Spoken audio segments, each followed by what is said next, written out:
যে আমাদের আগে একটা চ্যানেল ছিল, তো সেই চ্যানেলটা কেন এত বিখ্যাত বা কেন ইতিহাস থেকে সেই জায়গাগুলো, এইটাই মূলত শ্মশানের যে অবস্থা সেটাও কিন্তু যথেষ্ট খারাপ।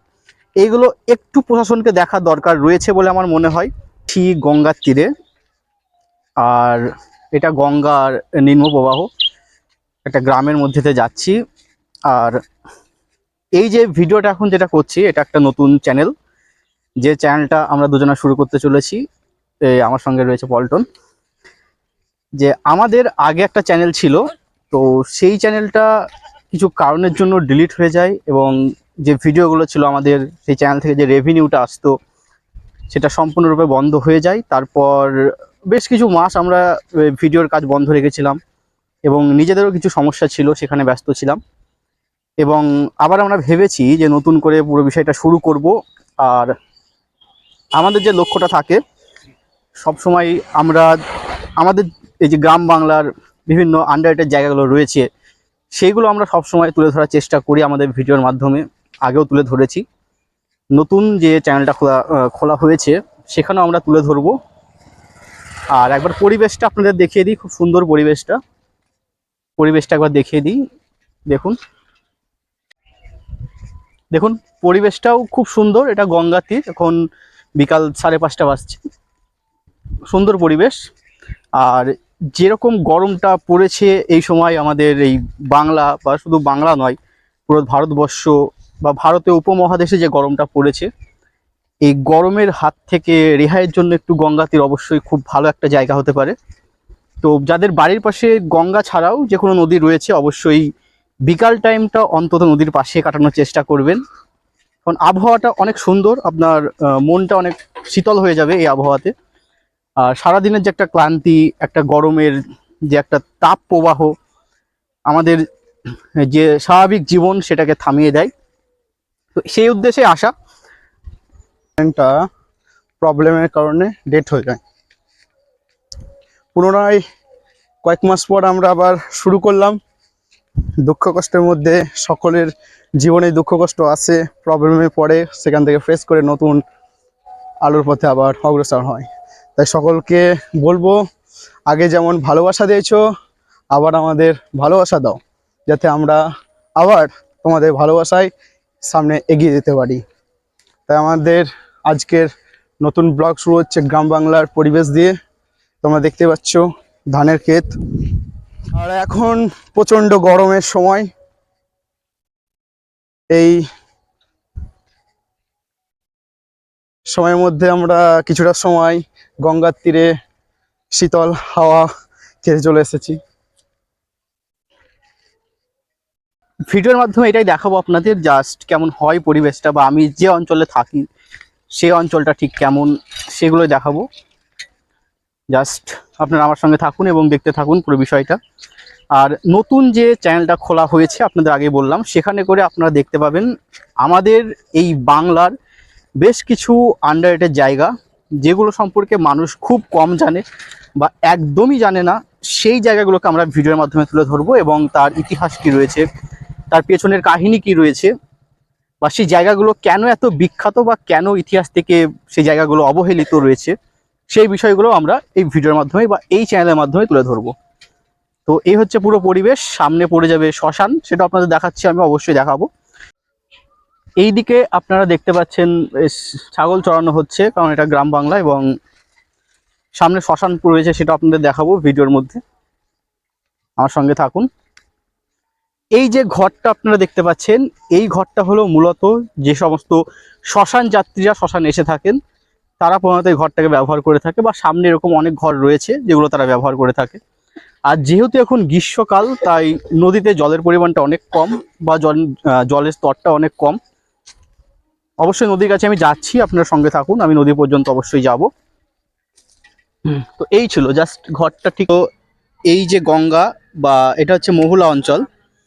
মহুলা অঞ্চল বললে আপনারা হয়তো চিনতে পারবেন না, কারণ এটা মুর্শিদাবাদ জেলা। এবার হয়তো অনেকেই বুঝতে পারবেন। এই হচ্ছে একটা ছোট্ট ফেরিঘাট, এখানে করে খুব সুন্দর পরিবেশ, আপনাদের একটু সামনে থেকে আমি দেখাই। আর আশেপাশে শ্মশান রয়েছে, কারণ এখানে আপনারা দেখতে পাচ্ছেন প্রচুর পোশাক রয়েছে। যে সমস্ত শ্মশান যাত্রীরা শ্মশানে আসেন তারা পোশাক পরিত্যাগ করেন এখানে। তো এই হচ্ছে সেই গঙ্গার তীর, সুন্দর একটা পরিবেশ, নির্মল একটা পরিবেশ। এই হচ্ছে গঙ্গা তীর। এরপর আপনাদের শ্মশান দেখাবো এবং তারপরে একটা মন্দির রয়েছে, সেই মন্দিরটা আপনাদের দেখাবো। খুব সুন্দর একটা মন্দির রয়েছে। আর এই হচ্ছে পল্টন, যে আমার সঙ্গে এসেছে। এও আমার চ্যানেলের সঙ্গে আগে আগে ছিল। চ্যানেলটা নষ্ট হয়ে যাওয়ার পর তারপর থেকে আপনাদের আর কোনো রকম ভিডিও দিতে পারিনি, নতুন চ্যানেল শুরু করেছি। আপনারা যদি পাশে থাকেন তো অবশ্যই সেটা অনেক বড় পর্যন্ত যাবে, কারণ আগে আমরা অনেক কিছু দেখিয়েছি গ্রাম বাংলার, এবারও দেখাবো। এবং আপনাদের কথা দিচ্ছি, যে সমস্ত আন্ডাররেটেড জায়গাগুলো রয়েছে, যে সমস্ত জায়গা সম্পর্কে মানুষ খুব একটা জানে না, সেই জায়গাগুলোতে আমরা পৌঁছে যাই এবং সেই জায়গাগুলো আপনাদের দেখাই। বন্ধুরা, সামনেই রয়েছে শ্মশান এবং আপনাদের সেই শ্মশানটা অবশ্যই দেখাবো। তবে একটা কথা না বললে নয়, এখানকার রাস্তাঘাট কিন্তু প্রচণ্ড রকম খারাপ। যেটা আমার মনে হয় এই রাস্তাঘাটগুলো অবশ্যই সারানো উচিত, কারণ সামনে যেহেতু শ্মশান রয়েছে, এখানে মানুষের একটা যাতায়াত রয়েছে এবং আশেপাশে 4-5টা গ্রাম কিন্তু এখানে রয়েছে এবং গ্রামের মানুষদের প্রধান রাস্তাই হলো কিন্তু এটা। তো অবশ্যই আমি বলবো রাস্তাঘাটগুলো একটু সারানো প্রয়োজন রয়েছে, যেটা অবশ্যই প্রশাসনকে একটু দেখতে হবে। তো দেখুন, এই পাশে রয়েছে শ্মশান। এই যে এই ঘরগুলো তারা ব্যবহার করে থাকে শ্মশান যাত্রীরা, এবং এখানে যে কাঠগুলো রয়েছে এই কাঠগুলোই মূলত কেনা হয় দাহ করার জন্য। আর এই যে সামনে আপনাদের একটু দেখাই আমি, এই যে সামনে যেটা দেখতে পাচ্ছেন আপনারা, এইটাই মূলত শ্মশান। শ্মশানের যে অবস্থা সেটাও কিন্তু যথেষ্ট খারাপ। এইগুলো একটু প্রশাসনকে দেখার দরকার রয়েছে বলে আমার মনে হয়, কারণ এটাই হচ্ছে একমাত্র এই অঞ্চলে একটা ব্যস্ততম শ্মশান আর প্রচুর মানুষের আনাগোনা রয়েছে এখানে। তো এইগুলো কিন্তু অবশ্যই প্রশাসনকে দেখা উচিত, যেগুলো আমার মনে হয়েছে। আগে সামনে আরও মন্দির রয়েছে, সেগুলো আপনাদের দেখাবো। এবং দেখতে পাচ্ছেন নদীর তীরে খুব সুন্দর পরিবেশ। যারা গ্রাম বাংলায় থাকেন বা গ্রাম বাংলায় আগে থেকেছেন তারা নিশ্চয়ই জানবেন, এই যে গ্রাম বাংলার বিকালের যে একটা গন্ধ, যে মাটির গন্ধ, এটা কিন্তু একটা অনেক সুন্দর একটা জিনিস। সামনে দেখেন আরও কিছু কিছু ঝিল্লি রয়েছে যেখানে মৃতদেহ সৎকার করা হয়। এরকম প্রচুর ঝিল্লি রয়েছে এখানে করে, কিন্তু শ্মশানের কোনো ডেভেলপ হয়নি, যেটা আমার মনে হয়েছে করা প্রয়োজন রয়েছে। কারণ আশপাশের 10-12টা গ্রাম থেকে কিন্তু এখানে একমাত্র আসা হয় মৃতদেহ নিয়ে। তো সামনে আরও আপনাদের দেখাবো আমি, সামনে যে মন্দির রয়েছে এবং যে পরিবেশ এখানকার, সেই পুরো জিনিসটা আপনাদের দেখাবো। আমরা অনেক দূর এসে গেছি। আর এখানে যে রাস্তাটা, এটা কিন্তু একটু ভালো রাস্তা, কিন্তু এরপরেই শুরু হয়ে যাবে মাটির রাস্তা এবং যথেষ্ট খারাপ রাস্তা। বর্ষার সময় রাস্তার অবস্থা একদম খারাপ থাকে, আসা যায় না এই রাস্তা দিয়ে, প্রচণ্ড রকম প্রবলেম বা সমস্যা হয় মানুষের। আর এই দিকে দেখতে পাচ্ছেন, এদিকে রয়েছে পুরো জমিতে ধান লাগানো রয়েছে, জব লাগানো রয়েছে জমিতে, সেগুলো কাটা হবে। এবার আপনাদের যে মন্দিরটা রয়েছে সেই মন্দিরের দিকে আমি এগিয়ে যাচ্ছি এবং আপনাদের সেই মন্দিরটা পুরোটা দেখাচ্ছি।